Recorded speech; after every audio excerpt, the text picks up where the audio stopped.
Last year I was so slow, there's times I was only, within a second, and I wasn't comfortable at all with my bike or anything last year. My goals was to be top 10. It's kind of funny, I wrote it down in my phone, in my notes, like, be in the points every single race. When I tell people that, they're like, okay, well, don't set the goal too high.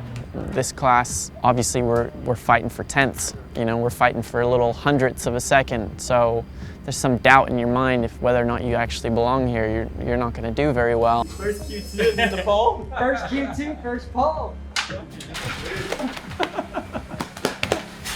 Fucking crazy, huh? When I came to this championship, all I ever wanted to do was put America on the top again, like my heroes did when I was younger, and it's something that a lot of Americans have struggled to do. I'm obviously such a competitive person, so I really have always wanted to be the best, and not just for America, but just for me too. To be honest, I've never felt more at home and actually loved what I'm doing, and the job role that I have within the team is, to be honest, I've honestly never felt so good and almost feel better about it than I ever did about racing itself. We knew that something is missing, and this is the chance to do something big. In US, there's a huge history of good riders, so we try to find a way to help those guys. We decided to switch completely everything and call it like American Racing Team and create some kind of platform for American riders to come and join the team as riders. Sorry, I'm always late. No problem. He was arranging the gift for us. One. Got it. Yes. 16, Joe Roberts. You have 2 HJC helmet already certified. Would you like to certify these 2 as well? I think this one. This one is done.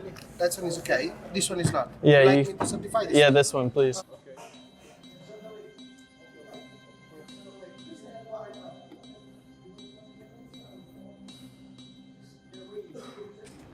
I probably could have been a bit lighter. I got a bit bored this week. This guy's amazing. Key to my success. Well, we haven't had any success yet, but we will.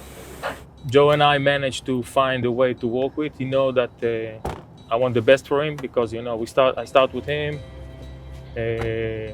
Obviously, his second year at the team, so I trust him, I support him. We have few goals. One of them is this year to try to be as top as possible at the championship, trying to get Joe to push as much as possible. I would like to see him in the top 5.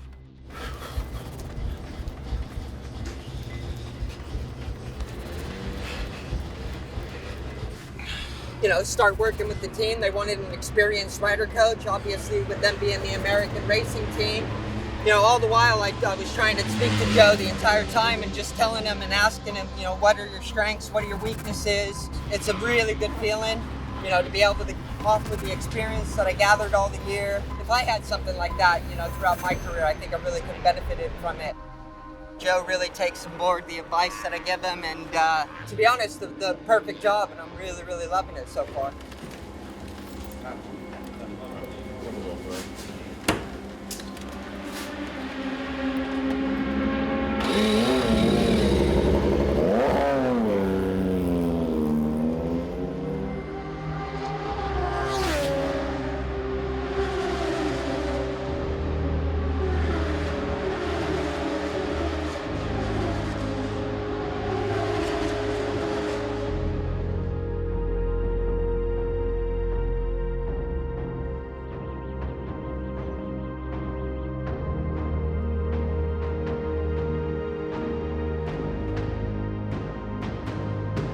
Well, the sun has set, the lights are on, and it's time for the Moto2 World Championship to have their second practice session of the decade and of 2020. So many title contenders, so many potential winners and podium finishers.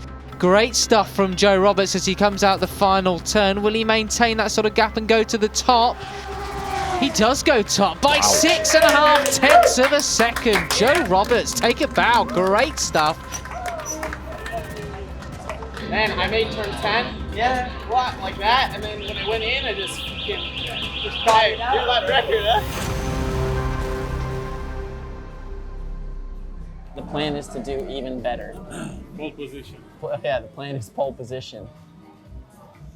If I can do it today, I can do it tomorrow. Maintainable, realistic goals that you've got to set. Yeah. And like, it's just funny. We've just we've just shot up the entire ladder a lot quicker than I think. So that whole realistic goal thing that we set It's out the window now. has got to step it up a couple notches. So not showing your cards all at once can be a good thing in testing wise. Yeah. But you know, doing it on the race weekend is the perfect time and the better time to do it, because that's when you start intimidating people, and intimidation in racing is everything along with confidence. So, Dude, honestly, I feel like after today, I could just like do this at every track. so I don't know why, but and just getting into the other riders' heads, that them knowing that you can do that at every track is you win a battle right there. Well, it's a very warm welcome to you. Good afternoon and welcome to the LaSalle International Circuit here, back on air to bring you qualifying. Are we about to see history made here tonight in Qatar? Joe Roberts is on course. It's all about the Californian. Then Joe Roberts, here he is, knee and elbow dragging on the deck as he comes through the third sector, and he is still up by over 1/10 of a second. Joe Roberts here, surely at 57. It is Captain America. Oh, it's the exact same lap time as Luca Marini. We will have an American on pole position for the first race of 2020. Joe Roberts. For the first time in 10 years, we have an American starting from pole position. So yeah, I'm happy. It's awesome. Really hard.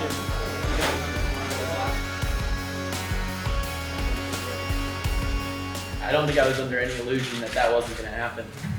Everybody up here wants to win, so and I want to win too. So yeah, we're all gonna fight for it, and it's gonna be a great race, and you better tune in.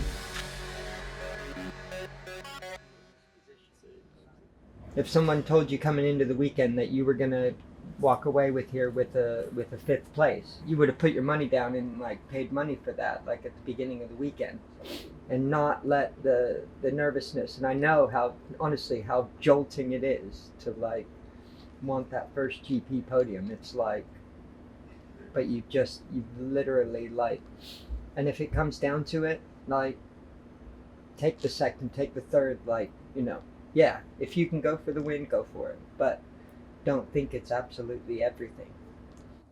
no, I've thought about it, but it's always been in like when I've been like driving in my car, like listening to music, going over like last lap battles in my head, getting like, I even get like butterflies, like Planning the attack is like everything. But I also have like in the past, like in races before, I've like come down to like 5 laps to go and I make some dumb mistake and I crash or something. Yeah, but it just keep your focus, and that's why I'm saying, like, study the riders, like, make a plan in your head. You've got to keep that focus, and that helps you keep that focus. When you keep your mind focusing that whole time, you know, it's those times when you just don't think about anything where you make stupid mistakes. That's all you got to do, is treat it like you've just done all the practices before. Just hit your marks, get into that rhythm, get into the flow. I think Marini is definitely like, I don't know, I think he's got it on his mind. He said something in the interview post-race that like I was going to be someone to contend with. Yeah, no, you're in, dude, you are in everybody's mind. Like, you're, that's it. Like, that you are a known front runner now. Like, they're focused on you. Like, you're in their heads. America is dependent on me. I must serve my country. Everybody's watching you, man. Every American. Every American.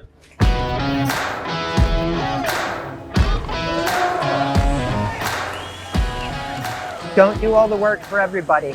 You know, it's they're going to be studying you, so study them as well. See where you can pass. See where your strong points are. See where your weak points are. The first part, be calm, don't look behind, don't be aware of what they do. The others do your job, the others they can do whatever they want.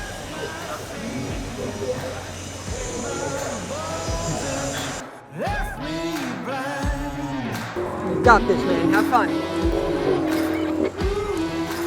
I don't think my nerves can take this anymore, man. I'm getting too old for this. You do all of this, all the travel, all the whole weekend, all the practices for this one moment. The marshal walks, and now it's all eyes on the lights here in Qatar. Away we go. A good start from Luca Marini. Not such a great start from Joe Roberts. Bastianini regroups. He goes up in second, Roberts third. Roberts back on the podium places, up the inside of Bastianini. He needs to try and get away with Marini. He does not make mistakes. That's a lovely move. Lovely move. Your classic change of direction from Joe Roberts as he goes back up into second place. He's okay. He's got the pace. Yeah. Do you know, yesterday in the press conference, Luca Marini was listening intently to every word said by Joe Roberts. He didn't know the guy. He's not considered Joe Roberts as someone that would fight him for any race or any world championship. But he looks really comfortable. He wants to try and learn about him. Well, he's about to find out, I think, what it's like to race in close quarters with Joe Roberts, because he's been closing and closing in the last couple of corners. And these laps right now for Joe Roberts are just like gold. He's learning so much off the very, very best. He's in the perfect position. He's letting them do the work. You just got to watch out for this guy. The American Racing Academy, you can see there the sticker. It's being set up. And what a leader they have already in Joe Roberts. He's second at the moment. Come on, Joe. Come on. This is looking really good. Oh, a mistake from Marini, a mistake. Here comes Joe Roberts. He might even lose a couple of places here because Balder's coming through from third to first, but he runs wide. Through goes Roberts to take the lead of the race. 6 laps to go. There'll be 5 when they cross the line. What a race we've got in line here. You can't take your eyes off this one, ladies and gentlemen. Joe Roberts leads over the line to start lap 16. He's under intense pressure though from the Italians. Baldassarri, Marini and Bastianini. You can't rule out Nagashima and Navarro just yet. Baldassarri looks like he's going to be back on the podium. Gardner versus Roberts, what a classic battle that those names have had in the past, but it's going to be Nagashima that's going to get it in Qatar. Tetsuta Nagashima has won. What a race here. Wow, in Tetsuta Qatar. Nagashima and Joe Roberts, well, you've got to give him an enormous amount of credit. His time will come. He has shown that he's capable of mixing it with the very, very best in the Moto2 World Championship. Roberts, a career best 4th place, his first top 6. He missed the podium by just under a 1/10.5. I don't know what to feel. I'm in this like in between. I'm super happy, obviously, because it's been a fantastic weekend and I've gotten my best result I've ever had in this class, and that's something not to take lightly, but I wanted to win so bad. More points than I accumulated in all 2 years of my racing here in the World Championship. So it's off to a great start, and you know what? 4th place, I can be happy with it. I'm not like content with it. I want to be first, and I know we can be. I've got a great team and a great bike and great crew around me, so it's possible this year.